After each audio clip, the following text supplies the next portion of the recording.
Hi guys, and welcome to the latest Form podcast. Today we're going to be talking about some stories, in particular storytelling. We'll be asking questions like, what is storytelling? Why is it powerful? When do we use storytelling? Where does it come from? And how do you describe a vision? We're joined by some experts. So we've got David here, Senior Manager within the Irish Analytics practice.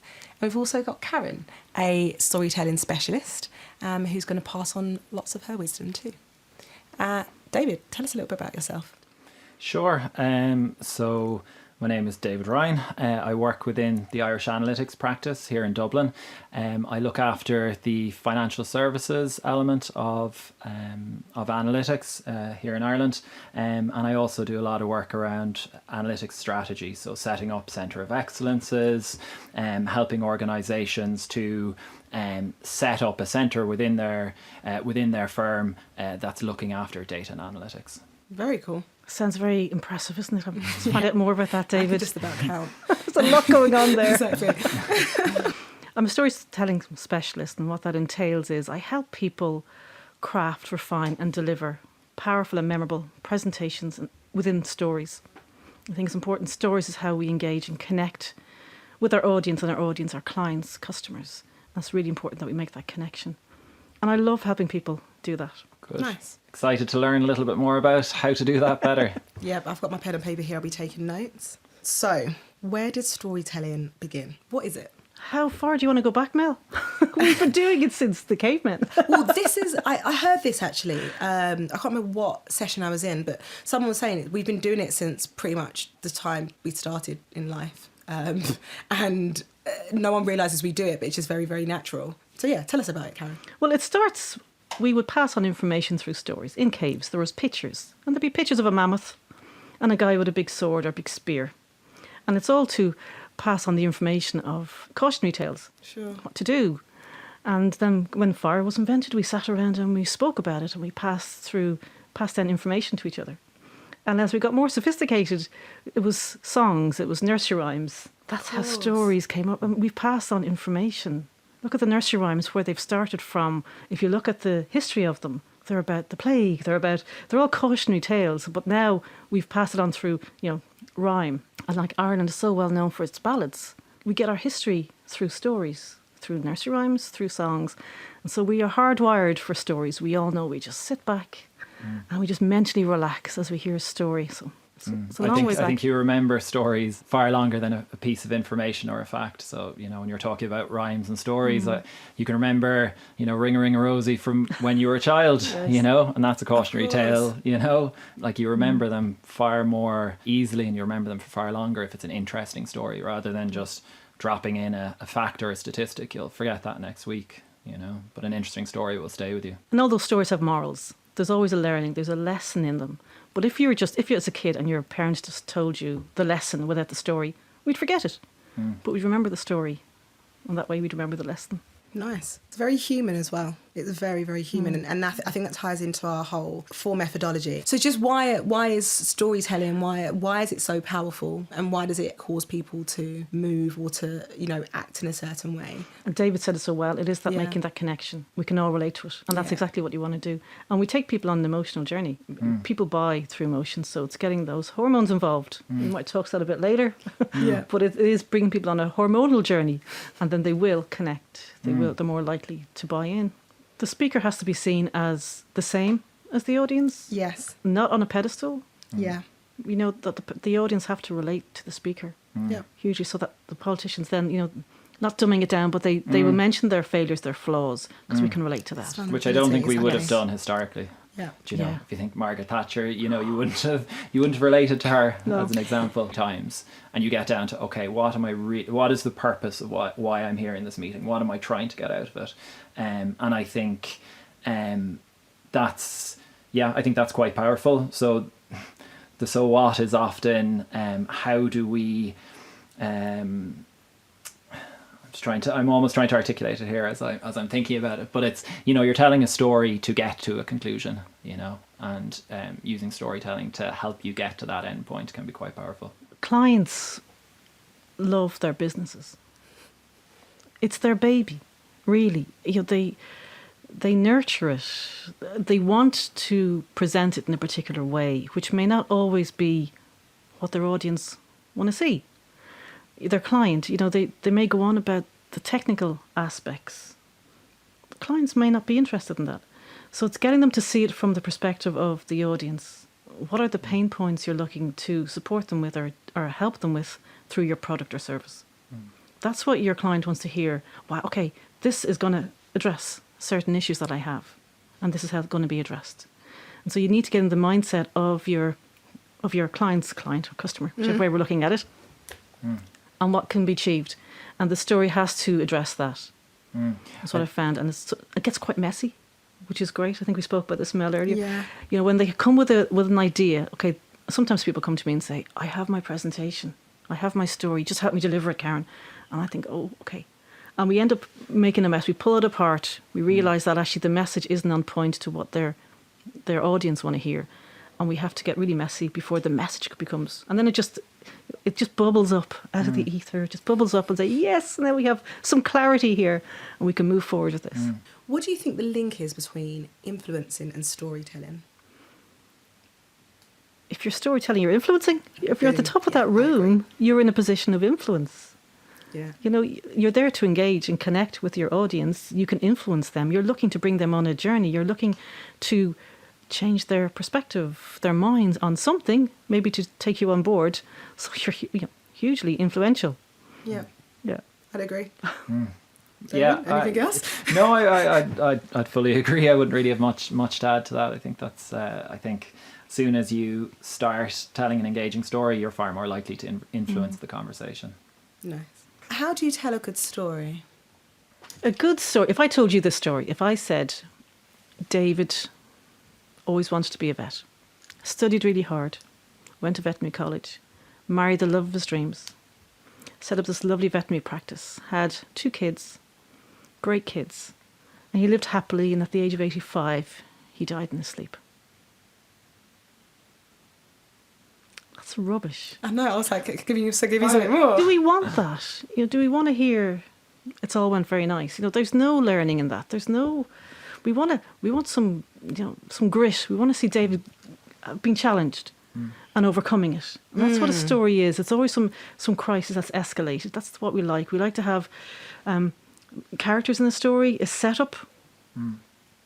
So when you're talking to your client, you would always talk about another client in a similar situation who has the challenges your client has, how that was overcome with perhaps your product, your service. And then they can see it, they can relate to it. It's very relatable. So a story needs to have, there needs to be a challenge going on. And when you're dealing with clients, they have challenges. So you want to talk with them, you need to make it relatable. You need to bring maybe even your client, get them in dialogue. There is nothing powerful. You're talking about a client, it's in the past. If you say, well, my client rang up and he said, now you're in the present. So dialogue is a great way, when you're relating a story to a customer, it's a great way to bring in your main points. So bring them in that way, because then now you're in the present with the story. So there has to be the personal story that they can relate to. It has to be sincere. They'll see through you. If they see through and they realise you can't be trusted, you're gone. It has to be sincere. And there's always something positive in it. Obviously, your product, your service, how amazing you are. Yeah, I think that's a very good point around the relatable part. I mean, I think for virtually, for almost every client engagement, where if you're doing a workshop, it's finding relevant stories from other clients. They're always hugely interested in that, and how they addressed it. When you connect with your client as well, which is what David was saying, is that even if you do make a mistake, if you've connected with them and you've built rapport and they trust you, they'll probably see that, okay, you've done your best. You've been honest, you've been sincere, you've done your best. The relationship will be good. The strength is there. So if you make a mistake, let them know. I think that is singly one of the most powerful things. From a coaching perspective, we take it that, okay, you might know the answers, but it's great if you can get your client to find the answers. And it's having those questions. Like if you constantly come out with, this is what you do, that's okay. But if you help them find the answers, then they know it. Yeah. You know, so it's helping them. I think it's stronger that you've helped them find those. I agree. You're right. It is. It's almost like coaching our clients. You're right. Because once it's their idea, they're more committed to it, I imagine. Yeah, absolutely. 100%, They're part of it. I think you've done your best job when they present You're your right. idea back to you. You know, I think that's generally when you've done your job the best. Karen actually mentioned a few areas around how do you tell a story. So Karen said personal, relatable, sincere, which I really liked, and kind of overcoming a crisis, because you know what, we all have crises and it's real. What would be your 3 areas, if different to Karen's? I think it is. Yeah, I think it is around relatability. I think it's contextualizing it for them. So put That's it, you nice. know, not necessarily talking about it from your point of view, but trying to talk about it from their point of view. And interesting as well, you know, I think. And that isn't always easy in our job, because we don't necessarily always have the greatest subject matter to work with.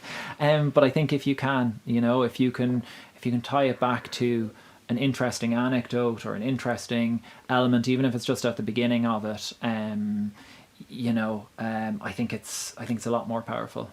Cool. So I've got a question for you both. Who are some of the great storytellers of our time? Feel free to jump in, whoever wants to answer first. I like Barack Obama. Yes. He's on I my like- phase too. Yeah.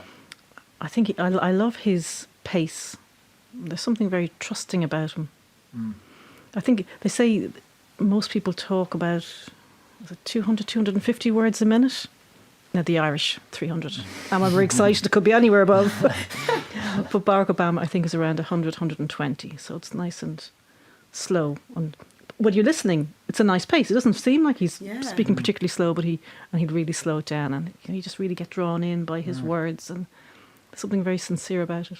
I think he's very charismatic though as well.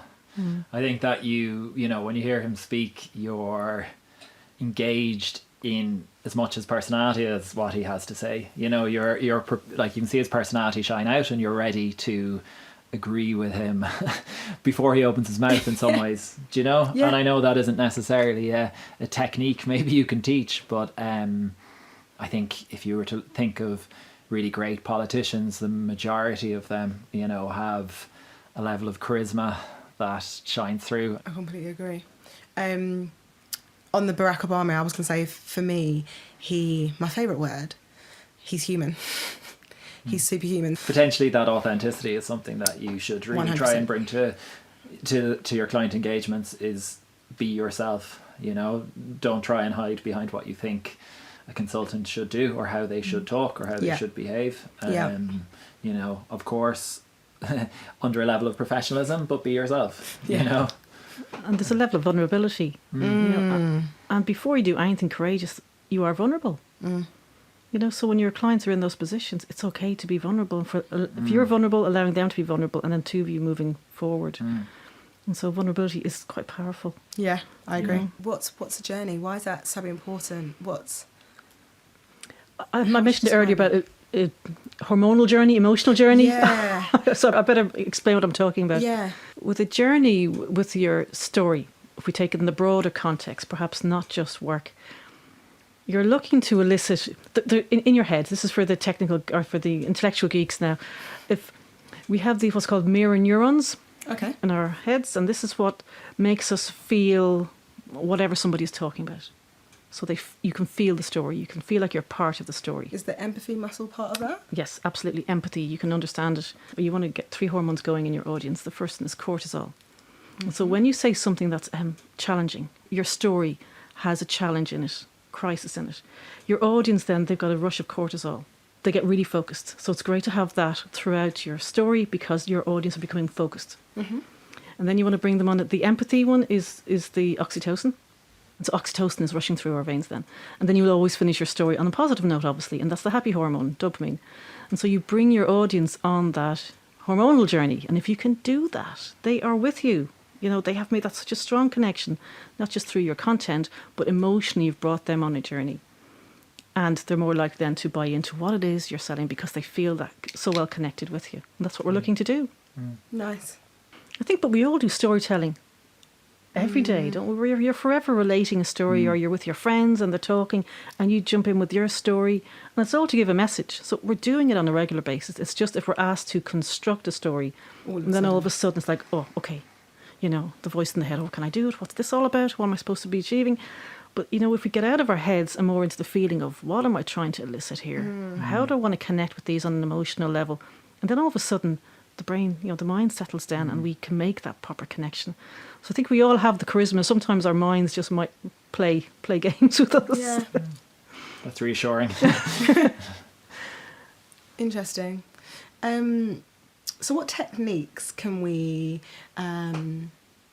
start to, action in order to be, or in order to elicit the cortisol, for instance, hormone, to get our audience focused? We need to research our audience. Okay. Again, I think that's what the first place. Research them. What are their pain points? If you know their pain points, okay, there's your cortisol. You've got to mention them, and they're going to be focused. Whatever scenario you're giving them. If you're giving an example of a different client, and you mention the pain points, the same as, I don't know if I'm explaining this right. No, you are. So if the person you're talking to, they have pain points, you would give your story with somebody similar with the similar pain points. So all of a sudden they can relate. Absolutely, they can relate. You have their attention, and if you can escalate the crisis in this client, they had such a thing going wrong, and then all of a sudden, because usually we don't look for help with the first when the first problem comes in. It's when it starts to be escalating, we realise, okay, we're out of our depth. We need somebody to come in to help us. If you can escalate the crisis, the cortisol is just rising in the person you're talking to. And then, so that's the first part, is the cortisol. And then the empathy, okay, the kindness. You're going to get, you're going to mention how you can support them, what you did. And it wasn't just the solution. It was maybe the after-sales service. The extra mile you went to. If you can go the extra mile, that you are showing the kindness, the caring side, that's going to get the empathy going. And then you're moving into the solution and the happy ending for that example you gave.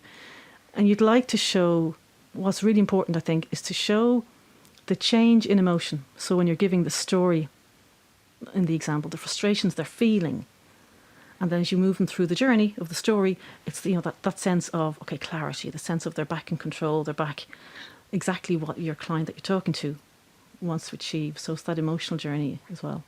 Cool. Is that it? Yeah, that's really good. Very good, yeah. I was literally just jotting it down to help me. Well, I've really enjoyed talking to you both about storytelling, how powerful it can be, and the skills and techniques that you can action in order to be a better storyteller. I want to get a takeaway from both of you. If we want to become the world's best storytellers, what would you say we should remember, or something we should do? It's all about the audience. So be audience focused in your content. Audience focused. Love it. Perfect. I would say it's clarity of vision. So I think too often, particularly in our line of work, we start trying to craft the slides, the PowerPoint messages and you get caught up very quickly in how everything's meant to look. And I think taking a step back and saying, what am I truly trying to deliver here? What is the message? And, just making sure you have a really clear, concise message before you start building all the ancillary information around it. I would add to that, just be human. Just be normal. We don't need all these big words. Just, what would you say, just having a conversation with someone? Conversation is much better. Yeah, keep it conversational. Yeah. So no jargon. To all the listeners, join us in a few weeks to talk about another case study and hopefully again have some really honest conversations.